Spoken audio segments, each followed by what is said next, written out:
Hey everybody, welcome back to the Power Driven Podcast. Today, it's just Will and Meyer. Todd is MIA. So we decided to talk about a very interesting topic, viewer requested, and we both have quite a bit of experience in this. And Todd doesn't, which is a perfect time to cover this.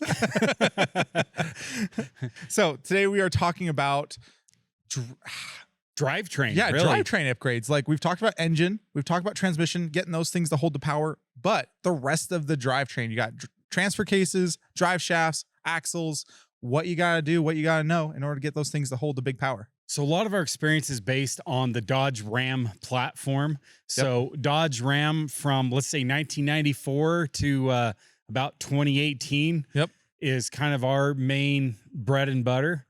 Right now, anyway, that changes over time. I mean, I'm working on the F-150 stuff, but we don't even want to talk about that today. Yeah, we haven't gotten past the differential. So on these Dodge trucks, it's really easy to add horsepower. The Cummins, easy, big torque. So what do you got to do, Meyer, to hold up? So my favorite one that people ask me is like, okay, like you're making like this big 1,000 horsepower number, like who builds your transfer cases? Like, where do you get your transfer cases from? I'm like, dude, there is only one supplier for transfer case I would use. They're an old company, been around the block. They've been great. New venture, you might have heard of them. They make one heck of a transfer case. And that's kind of the answer. Now that's a little bit of an inside joke. Newer viewers don't even know who New Venture is. So New Venture is the manufacturer for the Dodge transfer cases, all the way from, first gens use new NP 205s, but the 241, 271 that you find in your 94 to 2018, or actually 2012 transfer case is a very solid transfer case. And when we go through one, we go through it, we open it up, check to see how it looks. And if the chain is stretched a little bit, we'll just compare it next to a new one. If it's stretched, we put a Borg Warner chain in there, and then it just gets slapped together and it goes for a ride. So the OEM supplier of the transfer case has been very reliable on transfer case. You can get in trouble. Sometimes you get some aftermarket Chinese parts. But Borg Warner chains, and I don't even know if the Borg chain says made in USA on it or not when you open it, but that I don't think it whoever is. has supplying it as a present, that is an OEM quality chain that we found. But other than that, like if it's good stock parts and good condition, good oil in there, they're fine. They are solid units. And that's something to remember, is that like the OEMs planned on dum-dums that didn't know what they're doing to drive the truck however they wanted. So first gear, I mean, think about the torque reduction or the torque increase that happens in first gear. It's, I think, on a manual transmission, it's probably 4-to-1 around that number. So if you're making 440 foot-pounds of torque, well, now the transfer case is seeing what, 1,600? In first gear, like in an automatic's not quite as good. It's about 2.45 ratio. Torque multiplication with the converter. But you get the torque converter. Yeah, in there and so they have to warranty it at that torque level. And so we can put a lot more torque in it, but really we can't, because I mean you just spin all four tires is what happens. Now you get to like a sled pull or something, you can really start putting power down. Yes, you definitely want to go to the heavy duty version of the transfer case. So your 241 DL. So really quick, before we get totally deep in the woods, all Ford, Chevy, Dodge, they all use NV transfer cases for quite a while in there. Quite a while. Yep. So that is like the OE supplier of all the main domestic pickup truck, light duty, diesel trucks. They have that. But then now we're going to get kind of specific on, you could say the 94 to 02 Dodges. We're talking about the MP 241 transfer case. I always thought it was NV, but no, you're right. It's NP 241. So there's two. So I think it stands for new process. I think you're right. Either way, there's two ones that go behind a diesel Dodge. Now you can get like a Chevy ones and Ford ones, and you can get some gassier ones, like I think it's 231. But there's two ones that come behind a Dodge diesel between 94 and 02, and that is your 241 DLD and a 241 DHD. And the DLD is Dodge light duty, DHD Dodge heavy duty, and that heavy duty. Now, how do you identify that from the outside? Isn't there some pretty distinct stuff there? So there's a little there? tag on the back that'll tell you, but if that's missing, the DHD has a PTO cover. And so it's really easy to... So it's a little like 10 bolt, 8 bolt sheet metal cover. 6 bolt. It's got a little I don't know, it's like 4x6-inch stamped steel cover on the passenger side of the transfer case. So it's really easy to go and just crawl under there and like, yep, I got a PTO cover. They came standard in all PTO. That's for power takeoff. So then you could ostensibly bolt like an your hydraulic pump or something on there if you're running a snow plow or a tow truck or something. Yep. And so the DHD, I'm pretty sure it came standard on all 3500s. And then it was like an option with like, I don't know, some camper package or something like that with the 2500s. And so you get 2500 each way, but 3500 should have that DHD in them. And the main upgrade for us, the planetary is the same. The chain is a little bit wider on a DHD. So when you're doing that four-wheel drive stuff, you know, your chain's a little stronger. It's going to not stretch as easily. And the chain strength is determined by the width of the chain. The height of the chain is the same. The tooth count, everything's the same. It's just got like extra. I want to say it's like it goes from like, I mean, ballpark numbers here, like from 1.25 inches wide to 1.5 inches wide. It's like it's measurable for sure, but it's not like a double the strength. But the main thing for us is the output shaft is considerably larger diameter, and so and it's even a different spline count and everything.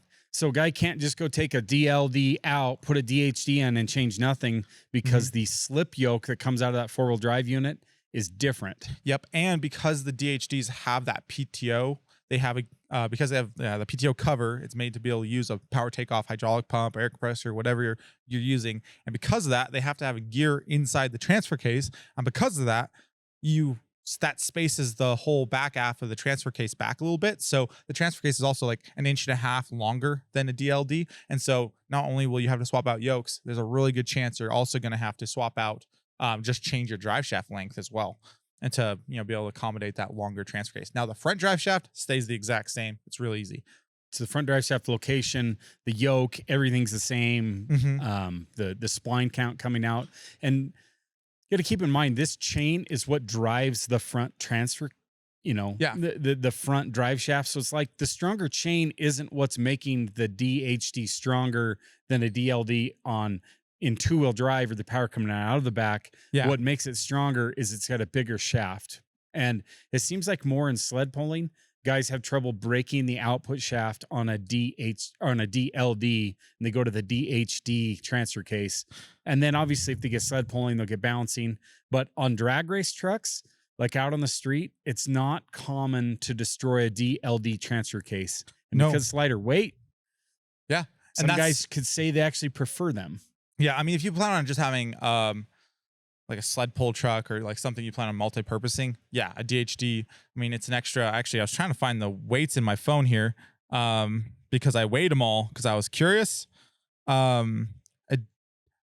It's like an extra, I want to say 10 or 15 pounds for a DHD. Like if you're doing a new build, you have to make new stuff anyway. They're around what's transfer case, about 120 pounds or something. So a 271 is 104 pounds. Now help people, a 271 is a newer model. That's a third gen transfer case. So it'd be out of an 03 through 18.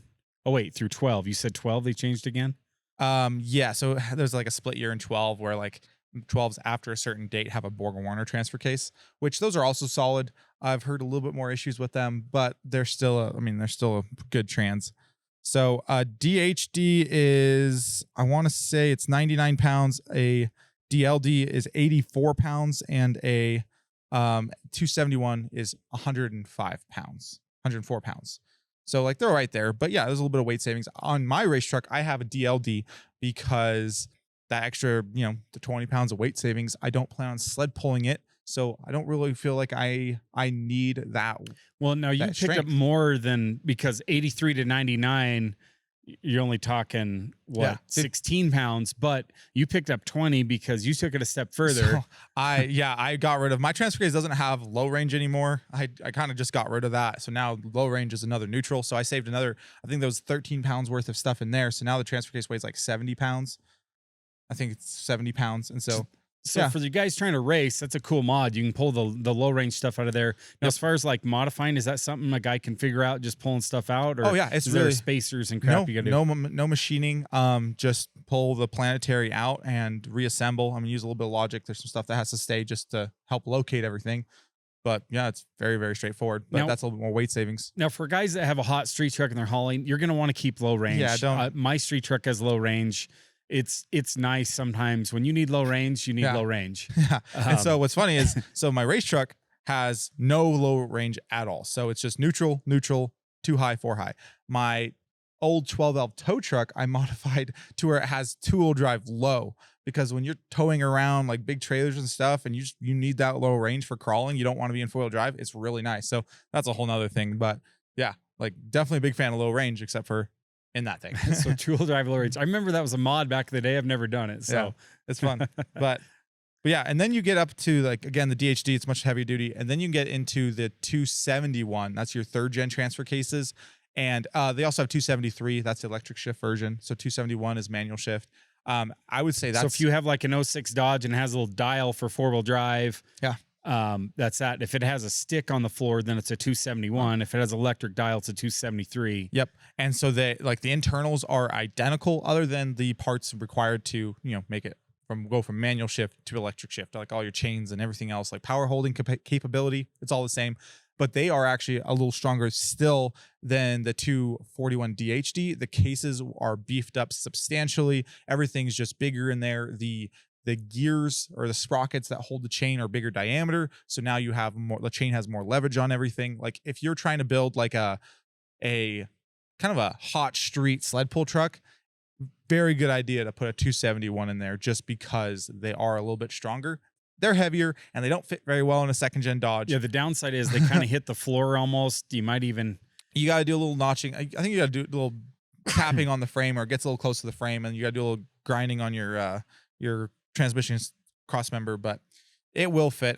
I haven't seen it hit the floor, but maybe that's true. I think with a grinder and a small hammer, anybody can make it fit. And it's not like fitting a Cummins into a Mustang. It'll fit with a hammer. It's like...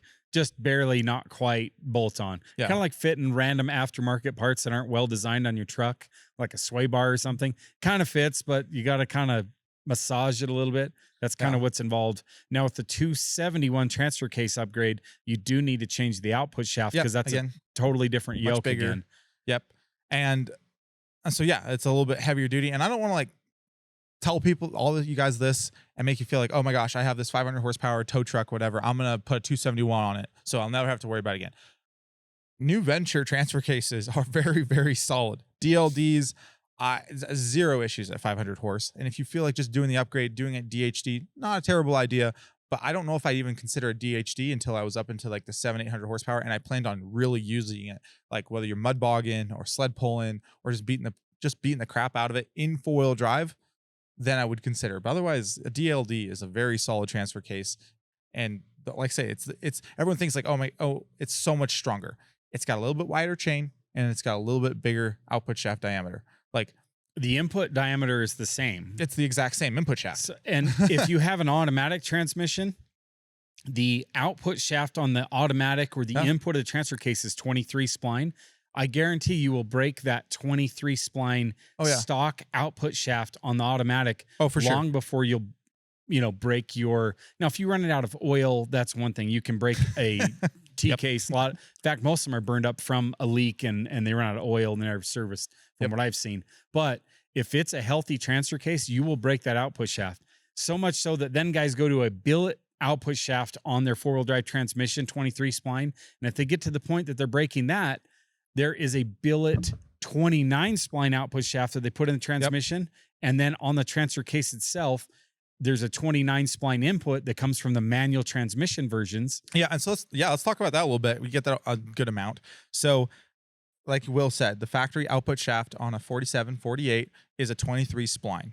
The upgrade is a billet version of that. You want the upgrade again, you get that 29 spline. That 29 spline is the same exact spline as a manual transmission, and it's the same like exact an NV 4500, like a 5-speed, 6-speed NV 4500, 5600, G56. Yep, all the same. And it's also the same as a 68 RFE. And so and that's the automatic from 07 and newer. Yep, exactly. 68 RFE. And so when we sell that transmission, or someone wants to put that bigger output shaft in their truck, they have to get the corresponding transfer case input shaft. What's nice is in the aftermarket, they just modeled the fat output shaft after those NV 4500s, 5600, all that stuff. However, the length of the output shaft is different. And so people will swap the 29 spline input shaft into the transfer case. It's a OEM part. You don't have to source it, anything crazy. However, it is the wrong length. And so you have to cut it down. And so and where the length problem comes from is the manual transmissions have a lot of spline on their output shaft. And so the input from the transfer case can engage and slide over a lot of spline. The automatics have a much shorter spline. And the output shaft sticks out further. Like the flange on a 5-speed is the furthest back thing, whereas a 47, 48, you sit the transmission up on end, it's going to be sitting on that output shaft. So and so like hangs out there. And so we end up having to take 3/4 of an inch off of that. Yeah. And usually we go 7/8 because there's a little bit of a fillet there, and depends on which brand of billet output shaft you have. But I mean, I've seen guys do that. Like they didn't want to buy a shaft, so they sourced a manual transmission transfer case, bought a billet transmission with this fat output shaft on it, and they just sawed it off with a grinder, like right before they installed it, the transfer case, and it works. Yeah, I mean it's bolted together, so it's not like sliding and working on the shaft. So if you get it short enough that it bolts up, it works. Now we also sell shaft, as do many other companies. We just sell modified shafts and they're hard to cut on a lathe. If you're like a home machinist, you got your little Harbor Freight lathe, good luck. I promise you, you're gonna end up using a grinder and then trying to clean it up with a lathe, because that is a hard sucker, man. Yeah, no, it's possible, but like say we sell them, but you can also do it yourself, whatever. But that's a question I get just to finalize that off is like, oh, you guys sell this input shaft or this transfer case input shaft. Which one do I need? If you have a manual transmission and you're trying to just replace your one, just get the uncut version. If you're putting it behind a 47 or 48 RE with a fat billet output shaft, that's where you need that shortened one. And whether you want to buy our long one and chop it down yourself, or you want to just get one that we already shortened, doesn't matter. But that is what you need to make it all work. Now, to complicate that just a little bit more for guys, on the NV or the MP 241, the DHD and the light duty, there's two different thicknesses of bearing on that input shaft to the T case. And so that bearing clearance, basically, there's two different thicknesses it's two different versions. Yeah. So on the input shaft, on the bearing at the input shaft of the transfer case, there's a dual row version and a single row version. So dual row ball bearing, single row ball bearing. And you can get either in DHDs, you can get either in DLDs. It's like whichever one they felt like putting in at the time. It's like weird. And so there's no way I know of to be able to identify what you have until you take it apart. And so that's what I tell people is you have to take your transfer case apart to see what bearing you have, so that way you can order the right one. And so, if you got a single row, then that's the 16 millimeter bearing with one, and so the narrow bearing. And if you have a dual row bearing, that's a 24 millimeter bearing with one. You need the wide bearing.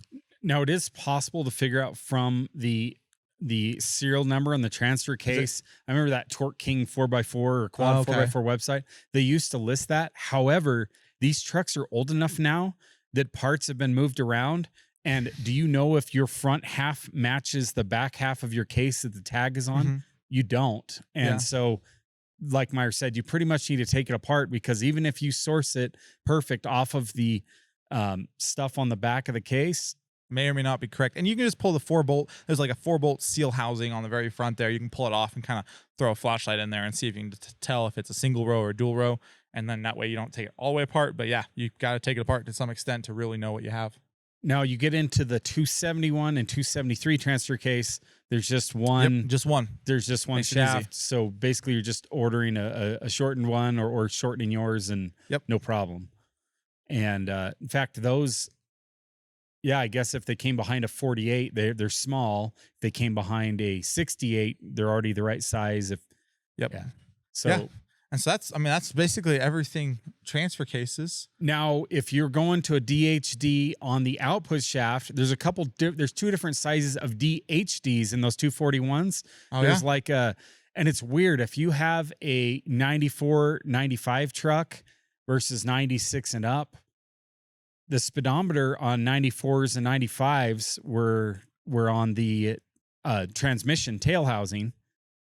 But then in 96, they were in the T case on the automatic. It always has to be in T case All because in low range would be the T case. But then if you get to 98, they moved to the rear end. And so then the T case doesn't have a provision for the speedometer stuff in there.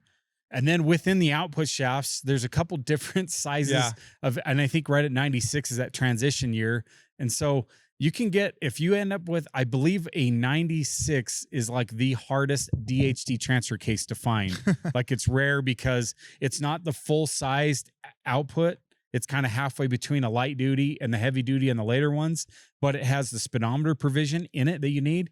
So I remember back in the day, like you could buy transfer cases like used on eBay for like $150, but a 96 DHD was like $600 because they're like unobtainium. Yeah, because that's what everyone wants, to be able to swap their 12 valve DHD or DLD out. So makes sense. And that one does work in any other year, so it's being used in everything. Yeah. But so there's a little bit of differences there. But I mean, and then the output yoke, there's a couple different options there. The sled pullers are well aware of this, but if you're kind of new to this, the factory U-joints on like let's say a 98 Dodge Ram 2500, they are 1410 series U-joints. You can get 1480 series U-joints. If you buy in that DHD, you can get a slip yoke that goes into there and you go right to 1480 drive shaft. And so there's lots of upgrades you can do there, all within, that factory transfer case. But do you really breaking U-joints, have you ever personally broken a U-joint on any of your trucks? The only U-joints I have broken was a front, and that was because it was a Greasable. But no, I haven't broken anything. But yeah, that gets us into drive shafts. That's like something I never understood. It's just like how these drive shafts do what we're asking them to do. Like, it's just, they work. But yeah, so factory second gens are 1410. Then I think third gens went to 1480. And then you can. But aren't they not Spicer anymore? They're now AM, so they call them a 1485. Okay. But they're 1480 sized. Yeah. But yeah, they sell upgrades for both of them. Like you can get put 1480s in second gens, and I think you can do 1550s is really common in the third gens now. Yeah, with their aluminum drive shaft, like big old honkers, like. And now the new trucks, I believe, are they 1650 or is it? I don't even know. They might even be 1750 series now on these like 2024s. So they keep going bigger and bigger. My experience with U-joints, I've broken a couple. It was all on the junker drag truck. Wait, what's my time? I didn't start it. So my junker drag truck is a 95 Dodge, 2-wheel drive, 12 valve Cummins. So there's no transfer case there. That had 1410 series U-joints, and I broke the 1410 coming out of the transmission.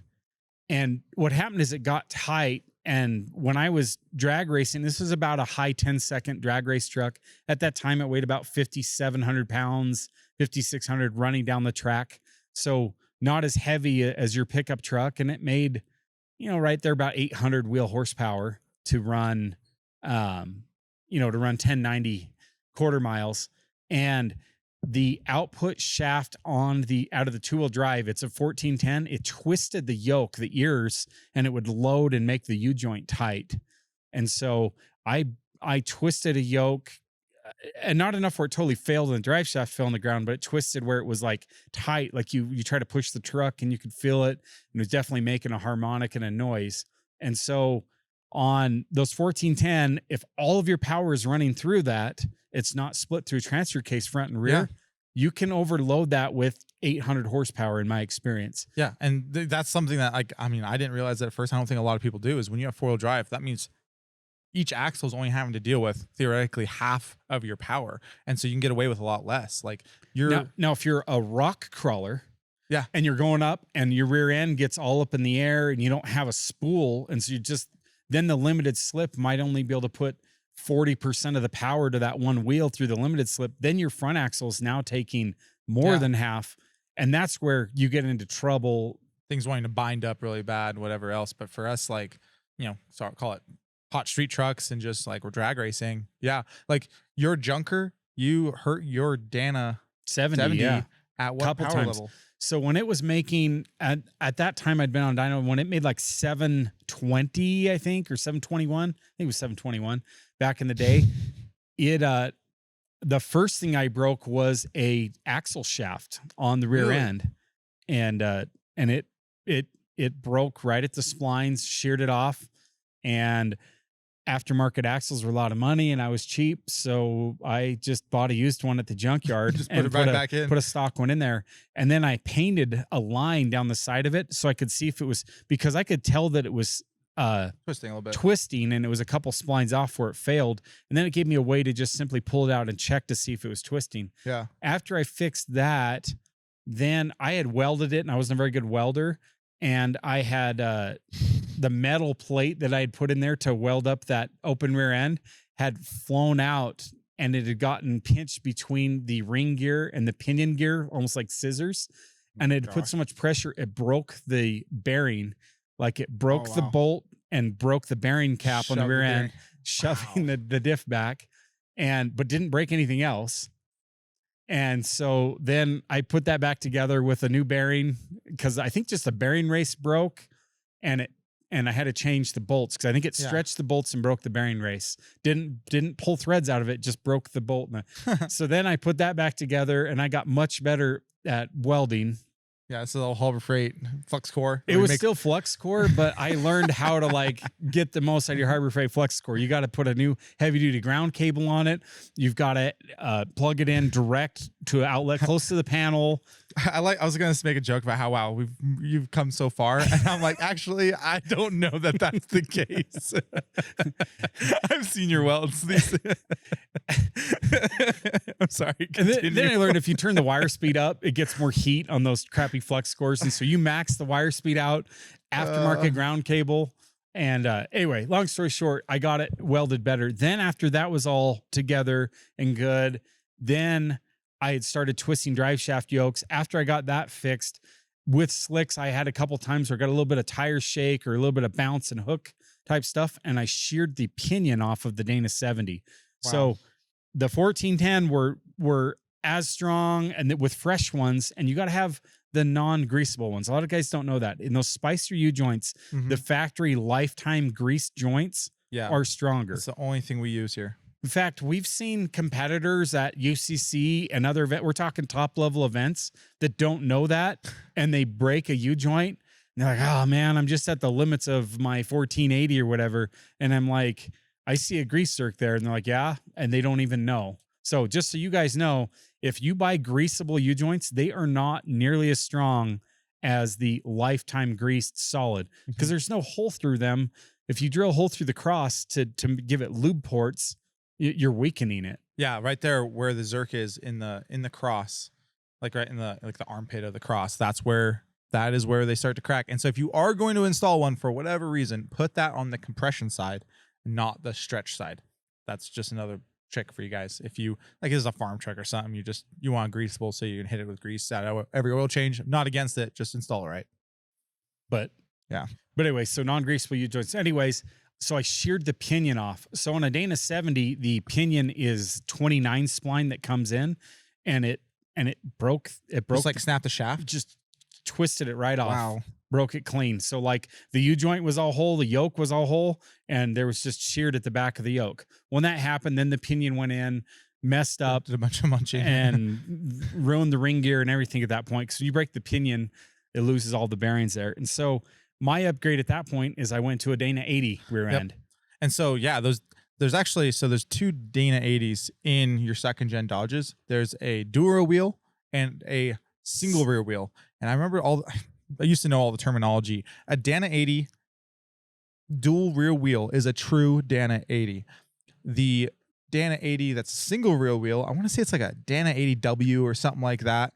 It's actually a hybrid between a 70 and an 80. It's got 70 outer bearings and hubs and everything, but it's got 80 ring gear and pinion gear. And so they did that so to basically go behind. The center is an 80. The outer bearings are... So for us drag race guys, but we want lightweight stuff, but we want it to hold power. It's a great little upgrade because you save the weight over a true 80, but it has the power capability of an actual 80. And And like that's what I put on the junker was one of those kind of hybrid 80s. But everybody, like early on in my career, I didn't know. I just thought that was the Dana 80. I didn't realize that the dual rear wheel ones were, for example, the axle tubes are 4-inch, but on these Dana 80s and a 2500, they step down to 3.5 right at the very end because they're running Dana 70 bearings. So the actual steel tube steps down. You get a true Dana 80 out of a dual rear wheel, and that 4-inch tube goes 4-inch all the way to the bearing hub and everything. And it's got bigger brakes, bigger drums. I mean, it's the wrong width. There's a couple levels of reasons why you wouldn't want to do it, but I mean, it's very possible. But where you get that hybrid Dana 80, that single rear wheel, that is on any 2500 with a manual transmission. That's where they put those in there, just because higher torque output, whatever it is, they deemed it worthy of the mighty Dana 80, and that's what they did.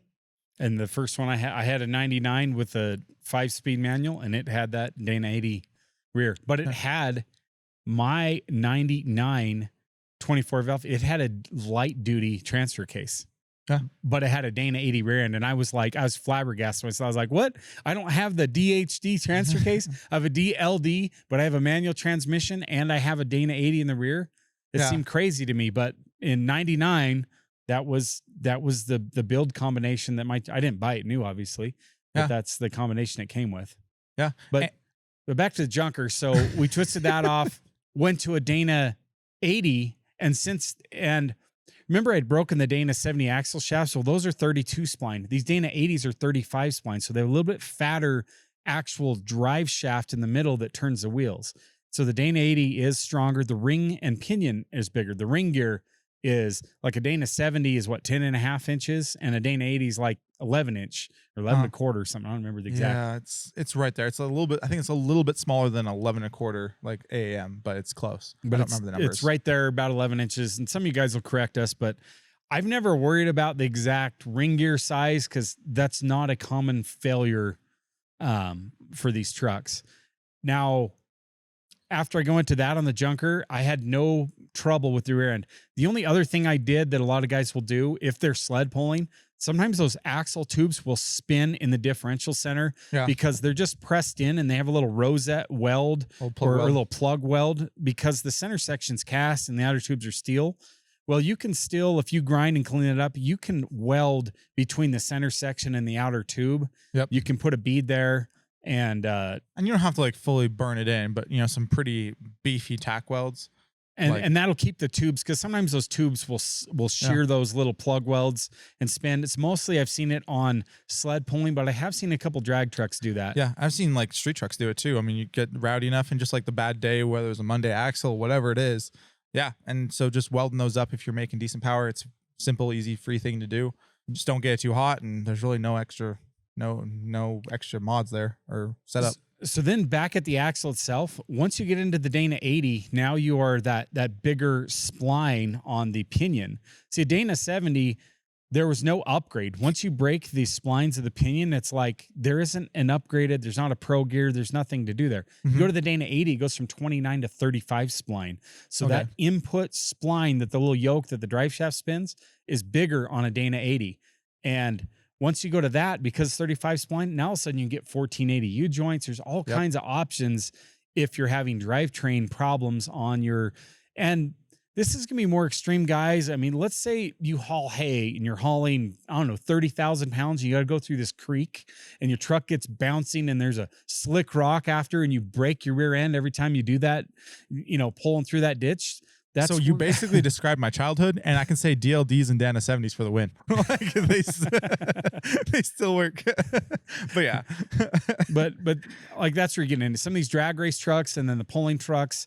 That's where you're getting it. But you're honest to goodness street trucks, you don't need to swap to Dana 80 in the rear of your truck. Yeah. Unless you're going to sled pull. It seems like for whatever reason, sled pull, and probably because the weight comes on the rear, you can put a lot of force just on the rear axle, and you're a lot in of low traction. Range. I mean, think about it. Like low range, you're basically, it's the equivalent of a manual, an 2.7 multiplier, right? 272 and first gear ratio. Is 2.45. So it means that you're lower than if you were locked in first, and you're balls to the wall, just everything it's got. Like, sled pull breaks crap for sure. But the low range definitely is a factor there.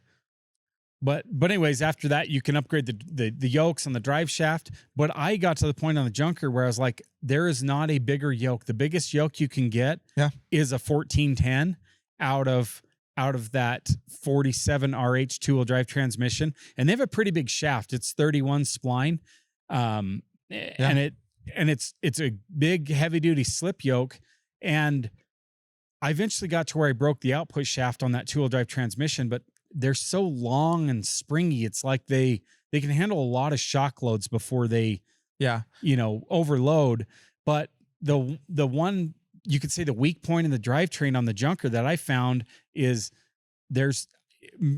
I've done it a couple more times. You launch really hard and it bounces and then hooks. It'll twist that output shaft yoke. Those ears will get misaligned. That 1410 is just a little bit too weak. And you said that with the 47 RH.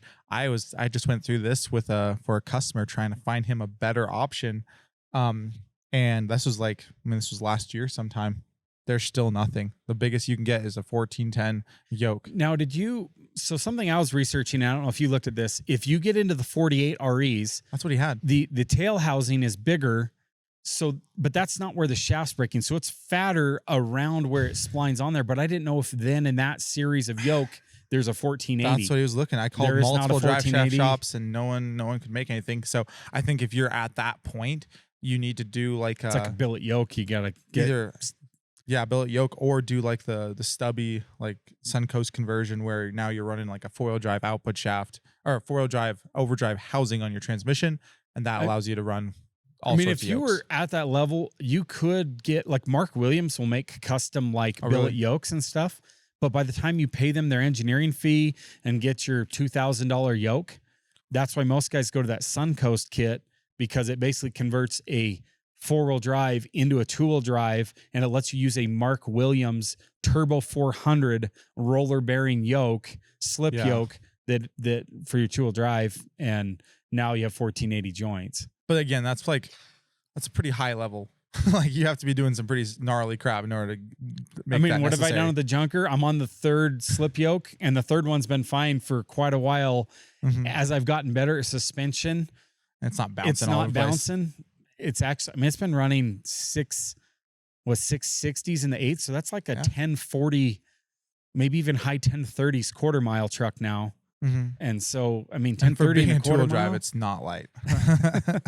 So, but that's kind of what, the only other Dana 70 I broke was on my street truck. I have a 98 12 valve, and that was my dedicated tow truck for years. And it made about 600 wheel horsepower. And after about, I'd say 50,000 miles at 600 wheel horsepower, I started noticing it had a little bit of noise coming out of the rear end. But if I put load on it, it would go away. It's kind of like when I was coasting and it had slack. But if I put too much load, it would get louder. So it's it liked let's say 100 to 400 horsepower, and it'd be quiet. So I knew something was going on in there. Finally, one day I took it apart to dress it, and I was missing, I think, 3 teeth off the ring gear and 2 teeth off the pinion gear. Wow. And so that noise was it skipping, and there was lots of fractures and cracks. And so even a Dana 70, I never broke the axles in that truck, never sheared the pinion, but all that hauling in 2-wheel drive with 600 horsepower, and it was a very torquey setup. I think that truck made, I think it made 1,400 foot-pounds on our dyno, just right there at 1,400 to the tire. So big torque, and over time and fatigue and 100,000 miles. And as far as I knew, that was the original rear end. So it had 300,000 miles when it got bad. But anyway, what did I do? I went back in there with brand new Dana 70 ring and pinion. And now the truck makes 1,000 wheel horsepower. Really? For some reason I thought you 80 swapped that. You didn't. I bought an 80 to swap it, but it was easier to just rebuild the 70. Yeah. I've never put the 80 in there. Yeah, it's sitting out there. I remember that. It's still sitting on the ground. So I bought an 80 for it. Now, if I sled pulled the truck, if I ever went to a King of the Street challenge where you drag, street, drive, all that, I would definitely put a Dana 80 in there. And the DHD transfer case for the sled pulling. But for 1,000 horsepower hot street truck, it has a DLD transfer case, and it has a fat You got DHD in there now. We swapped her in there. We did. Oh, we did do a DHD, huh? Yeah.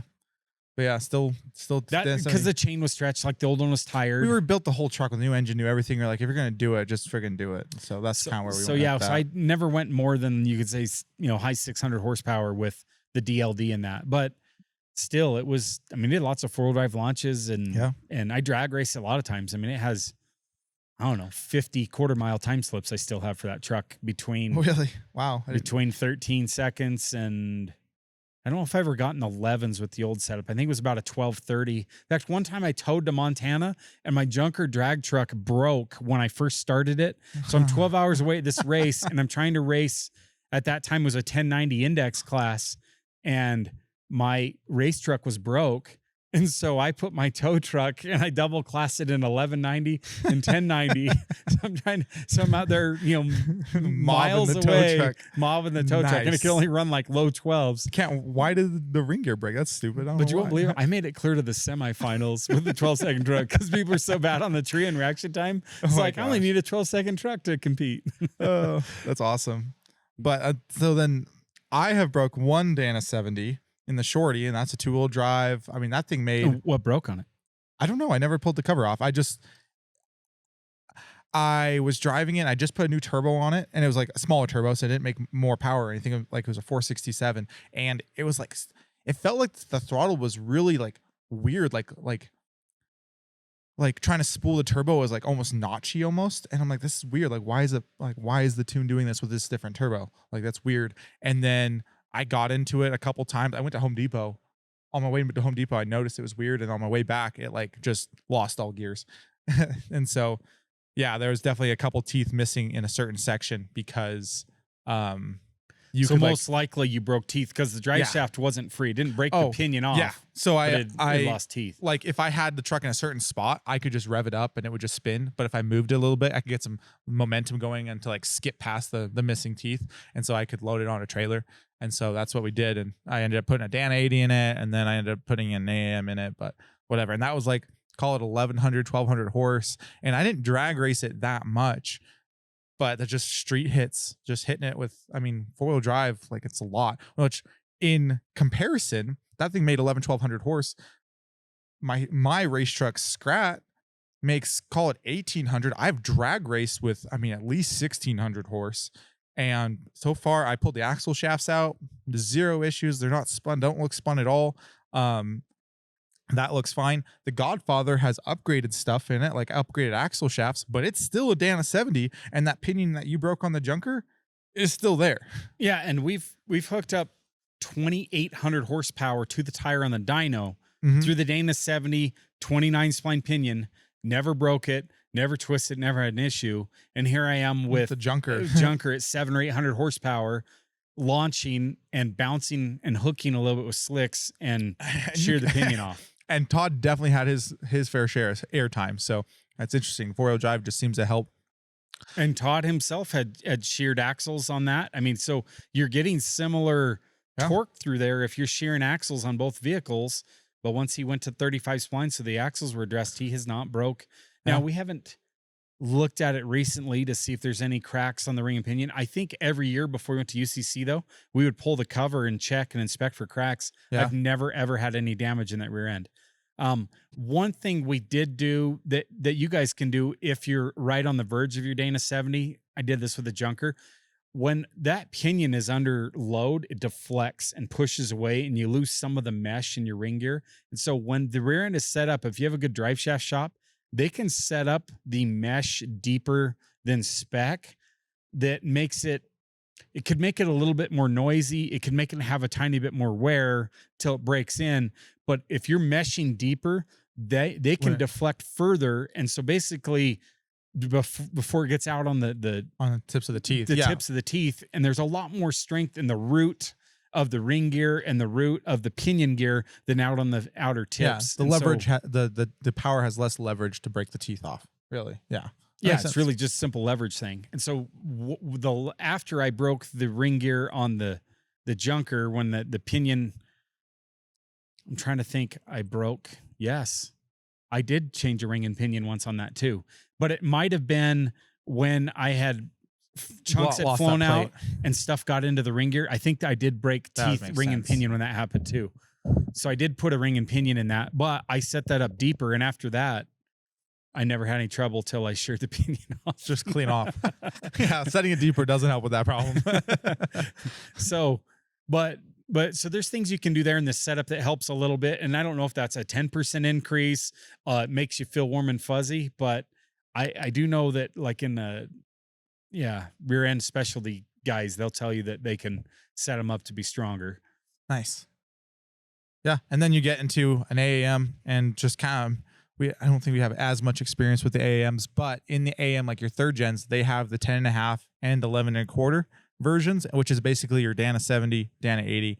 And so, yeah, if you make a big power, try to swap to 11.25. And I believe it's basically a bolt-in swap. I don't think it's that much different. And I think the early like bigger 03s, 04s had 10. drive shafts too. Don't they come with factory bigger drive shafts? They're 35 spline, and then I see guys doing 38 spline upgrades on them. 37, I want to say. Yukon makes, that's one thing nice too, is so Yukon makes heavy duty axle shafts for like the Dana 70s, the Dana 80s, but they make oversized axle shafts for your AAMs. And so you can put a different carrier in, and you have to like buy or rent a tool to like hog out your axle shaft or your tube to be able to fit this big 37 spline. And that's like what like your Josh McCormick's and all like the big sled pullers that are still using factory axles, what they're doing to try to, get them to hold the power. And yeah, I mean, sled pulling is a great way to break drivetrain components, but that's kind of like the be all end all for the factory axle.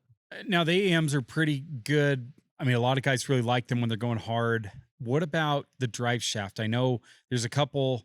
I remember like Adams drive shaft, and then there's DNR Customs, Derek Rose. Yeah, I think a couple of these drive shaft specialties out of Texas. I think they make them, but yeah, they make your heavy duty super. I like get rid of which one do we sell? The drive shaft specialties ones, or what do we? I don't know if we sell drive shafts. Oh. Either way, I don't know if we do. You'd have to check our website. Sorry, guys, I don't. But either way, yeah. So like you can get, they do like the one piece aluminum shafts. That way you get rid of the carrier bearing. That's really nice. And then get you, I mean, just talk to your favorite, drive shaft supplier, and they can get you into whatever the biggest, baddest drive shaft is, and get rid of carrier bearings and stuff. So that's really all it is there. But aside from getting rid of a carrier bearing, because that is really nice, I don't know if I'd bother with doing like a drive shaft upgrade until I was like 700-800 horsepower sled pull truck, dedicated sled pull truck. I think it's worth doing the drive shaft upgrade. If you're a dedicated sled pull truck where like you plan on just going to hooks and like that's what you plan on doing, Dana 80, DHD, drive shaft, just because I mean that is sled pulling for you. Or the AM if you're the newer truck. Oh yeah, and then 11.25, whatever it is. And then I do think that it's an 11.5. I keep calling it 11.25. I think it's 11. Is that right? It seems to me like maybe it's 11.25, and maybe the Dana 80 is 11 3/8. No, it's 11.5. So a Dana 80 is 11.25, and the rear AM is 11.5, and I'm mixed up between the front AM, which is 9.25, is smaller, 9.25. Yeah, so versus 9.5 on a Dana 60 on the front of these trucks. So yeah, we're definitely we're the voice experts. We're a voice of authority. I've been giving you the wrong numbers for the last 30 minutes. I mean, there's guys that just we don't know what they are, but we know we can break them. Okay. What we were basically when we started this podcast, we're like, we're going to tell you guys that there's all kinds of upgrades you can do, and most of you don't need them. It's pretty much, yeah. We get a lot of people that like, making 500 horse. Like, what do I need to do? Make sure everything's healthy, and that's basically it. For 500 horse, do your maintenance, change the gear oil once in a while, probably more often than the factory recommends, and you're fine. If you're towing with 500 or 600 horsepower, you're going to put way more heat in the rear end than the average guy. I would run the thicker, like 140 weight oil back there, and I would service it more regularly. And other than that, you don't really need to do a whole lot there. Yeah. And then front drive shafts, it's just making sure everything's tied up there. When a front like a double card-on joint tries to go, like it's going to get pretty messy. So I like to double check. Like I check the front drive shaft every time I do an oil change, just because it's just such a good thing to do. Another thing, just like a little tangent here on your 241 trucks, if if you're going through the transfer case to swap input shafts or whatever, or if you're feeling your front drive shaft and you've got some slop in the transfer case, the reason that happens is the front bearing race for your front output shaft, it isn't staked in. It's not pressed enough of a press fit. And so the outer race starts to spin in the aluminum housing, and then that starts to wear and dig down into the aluminum housing, and it starts to sag. And so you can drive your transfer case. So the bearing in the transfer case gets loose, and that's what supports the end of the front drive shaft. So now you can take your front drive shaft and like wiggle it up and down, and it gets bad enough, it'll start leaking. And so anytime I'm inside of a transfer case, I always pull that bearing race out, and I will sit there and stake the pocket to get it to tighten back up, and then use some green Loctite. Stake, you're basically using a chisel or punch, and you're pushing metal around the perimeter of it, and it shrinks the pocket. Yeah, and I'm also doing it in the pocket itself. I mean, it's bad enough you got some material. So you're almost like knurling it. Trying to knurl it, yep. Yeah. And then I use green Loctite to try to keep it from spinning. And so far, that's been the fix on everything that I've done. Like, it's worked pretty well so far. And then I put the bearing race in the freezer. That way, once it goes in, it's kind of like a press fit to help hold it. But that's just a common thing. If you're playing with your front drive shaft and you're like, oh, it's got all a slop, but the U-joints are tight, it could be that front transfer case bearing just starting to wear out a little bit, and eventually it'll cause a leak. We didn't really talk much about front drive shafts a little. Most of the time, once again, it's sled pulling that guys have trouble with them. But sometimes when you're drag racing a 4-wheel drive, like you get 10-second quarter mile or faster, sometimes your truck can get a little bit bouncy and rodeo, jackrabbity, and it's not uncommon to twist the tubes in the front drive shaft in the front differential as well. The other thing is there's a lot of, I'm not an expert on this, but on the early 12 valves, they had a couple different sizes of like drive shaft U-joint right at the axle itself. Is there like a 1320 and then there's a 1330, but a 1350 yoke will fit on there. And so you can buy a 1350 yoke and upgrade all of the front U-joints to 1350.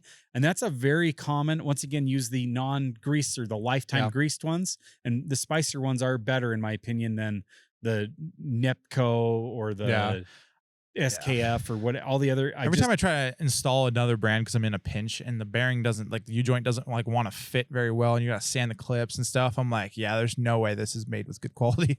Like, they couldn't even get the clearances right. The Spicer ones might be $5 or $10 more joint. They are stronger and better, in my opinion. They're not even expensive. That's crazy. But anyway, back to the front drive shaft. 1350 is a very common like upgraded U-joint for 2-wheel drive drag race gasser trash cars. Like I've had a few gasser trash race cars, and they're like, oh, this is a beefy 1350 rear drive shaft. And I'm like, cool.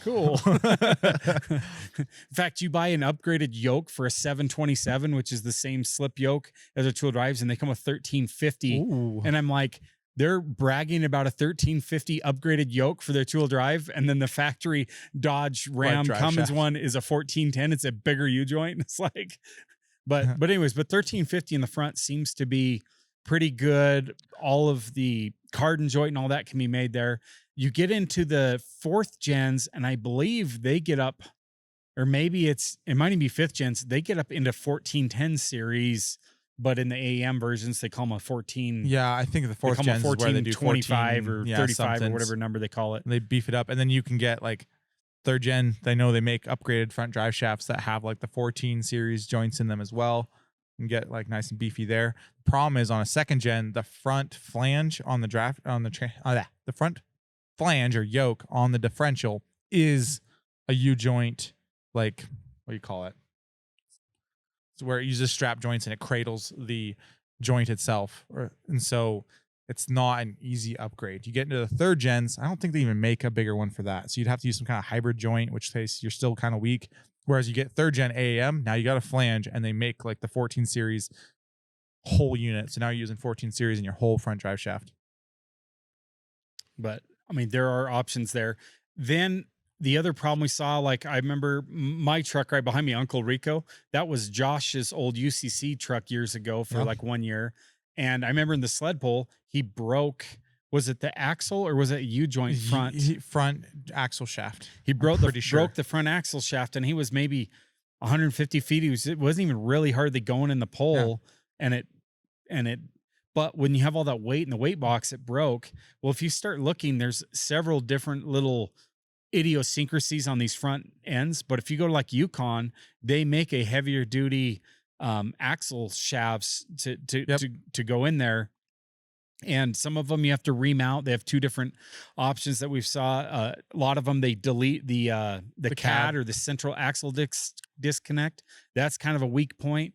So if you were like, I don't know, let's say you're trying to get up to your hunting cabin and it's muddy and you're always breaking your 4-wheel drive up there, there is an option to just get rid of the CAD that sled pullers use that you guys on the street could use. The downside is if there's no CAD, that front drive shaft always spins, which means it wears out U-joints faster, but arguably the rear drive shaft spins all the time. Does it wear out? Yeah. No. So it's just like it does, but instead of your front drive shaft never wearing out, it's now going to wear out at about the same pace as the rear drive shaft. Yeah. And like my third gens don't have CAD.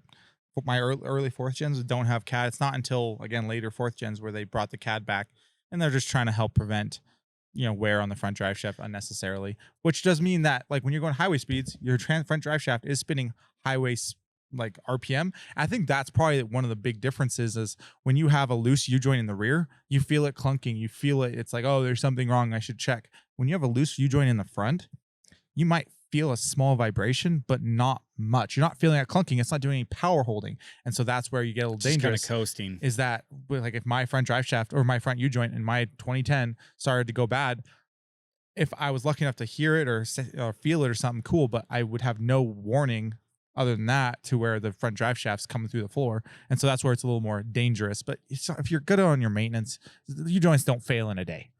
Not in the way we're talking. But as far as like 90% of listeners, the front drive shaft, the front Dana 60 or the AM, which technically is smaller, it's a 9 1/4 ring gear. They're not known to be weak points. Generally, guys are breaking the drive shaft that feeds the front axle. So you do those upgrades. The joints on the end, Todd broke one on his race truck the other day, did a little launch out here, and he may or may not have had different size tires front and rear. He may. So in his defense, the transfer case lever was in 2-wheel drive.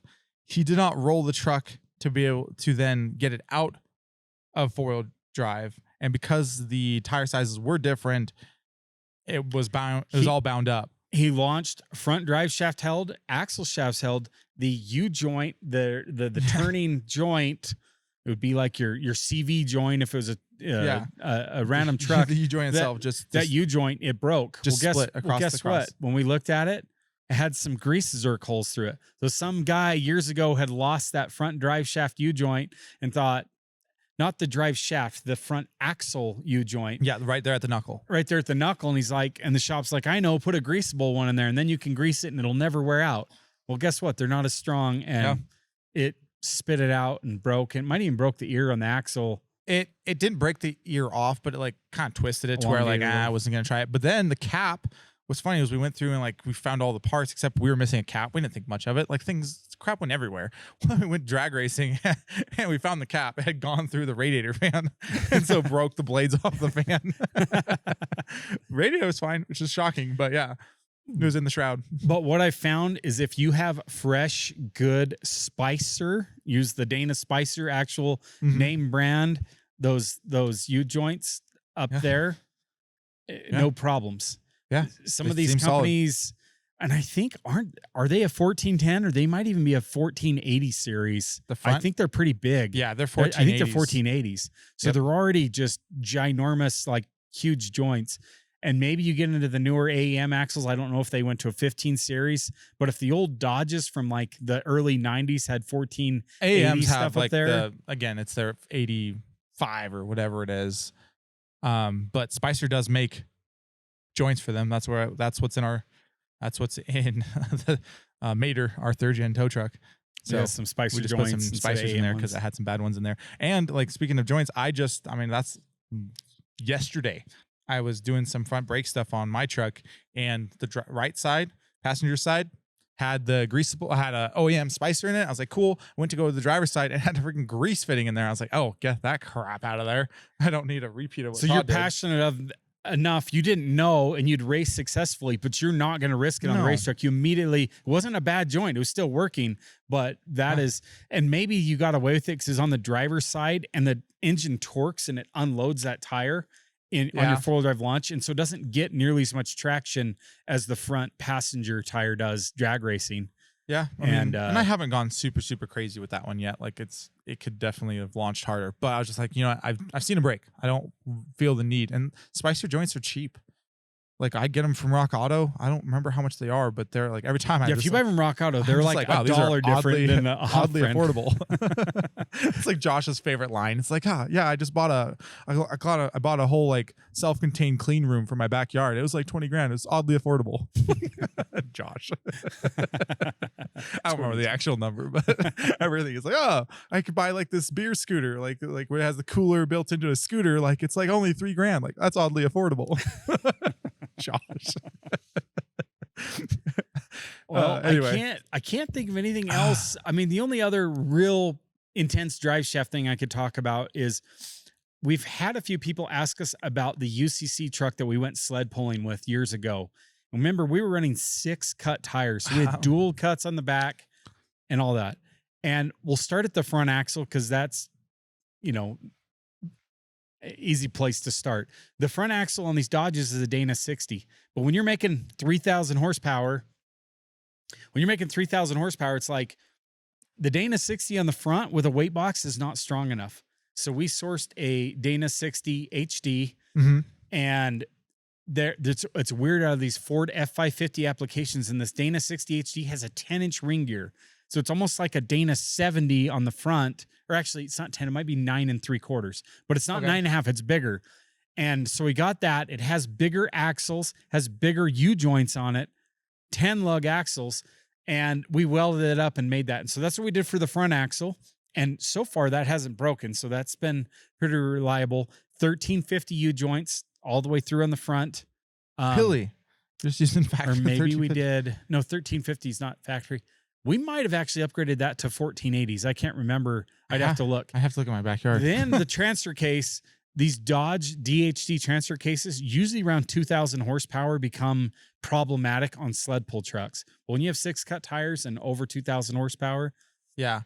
So we went to ProFab is a common place that makes these T cases, but we went with SCS. So Craig at SCS made us this monster truck transfer case that bolts on the back of the automatic Dodge. I mean, we had to send him parts so he could like mock it up and make the splines. And then from that transfer case, it's very common sled pulling to have a drop box. The difference between a drop box and a transfer case, drop box, the front and rear drive shaft come out of the same, they're almost like braced off of each other. On a transfer case, the engine power comes through in a straight line to the back, but the front drive shaft is offset. So that's the difference between a drop box and a transfer case. So we got a transfer case because, you know, we didn't have a specialty sled pull truck. We had a drag race truck. And from there, the biggest we could go was, it was a billet yoke, and it was 1 3/4 output shaft on there. I don't remember the spline count, but 1 3/4. But the biggest they had for that was a 1480.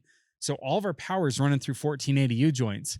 However, the problem we found with drive shafts is 1480, 1410, 1350. The slip joint in those is all the same size, the same spline count, and that's actually weaker than the 1480 U-joints themselves. So we couldn't use a standard Dana Spicer or any brand of slip joint, and you need some slip in the drive shaft. Stuff moves a little bit. So we got a semi SQHD rear axle, and we put the slip joint down at the rear def so that we could use the semi's 14 or 8 or the 1810 or 1815. They're 18 series. I don't know if it's 50 or 10, but 18 series. We use their slip joint, which is like 2-inch diameter splines. Where on the 1480, it's like next time you pull up next to a semi truck where you can see their drive shaft, that's what we ran. So we ran a semi drive shaft, semi slip joint at the rear, 18 series at the rear diff. And then up at the front, we just did a 1480 tube yoke. And a tube yoke means the U-joint is right on the end of the tube. It's not a slip joint or anything special. So we basically had a solid 1480 there, semi slip joint on the rear. And that SQHD, I mean, I remember had like, I think it had like 2.5-inch axle diameter when I was, I mean, they're like massive, chunky axles in there. And we didn't have a lock or anything. So that's Lincoln locked or welded up rear end on that. But that sucker, I mean, you saw we had air under the front tires on one of those poles. I mean, that was a bouncy setup, smooth setup other years, and it has never broken any of that drivetrain stuff. Yeah. Now, I will say that SCS transfer case, the first year he gave us kind of a lightened one that they make specific for that model, is for like rock bouncers. So these like competitive rock crawler guys with big power engines that are bouncing up rock slides. And one pole, it had twisted and loaded the bearings and stuff in there enough that it had twisted the case. And so they warrantied it because we got one pole on it. But it didn't matter because we were done that year. And so they refreshed it and made us a case that has no lightning scallops. And I think that transfer case, that's got to be what, 100, I think it was 130 pounds last time I weighed it. So it's heavier. It's chunky, dude. But it's direct gear drive. There's no chain. It's just gear. And that has been There's reliable. also no slip joint or like no disconnect or anything. There's no lever. It's full-time four-wheel drive. Like it bolts up and you're in four-wheel drive. And it's got great big gears, and you can make it 1-to-1 or whatever ratio you want. It's wild. A lot of guys drag race with those in the 1-to-1 ratio, but anyways, we were just using it for sled pulling and low range, and it worked. So yeah, everything under the sun is available depending where you're going in power level. But yeah, if you're building a UCC truck, you might look at the semi-axle stuff. But any guy doing any kind of hot street stuff, you don't really need that much. The factory built you a solid drivetrain for the most part. Yep. Yeah. I can't think of anything else. I feel like we're there. Hopefully that didn't answer all the questions that you never had about axles and drive shaft and drivetrain. Yep. So thanks for tuning in, guys. I guess we'll catch you next time on Power Driven Podcast.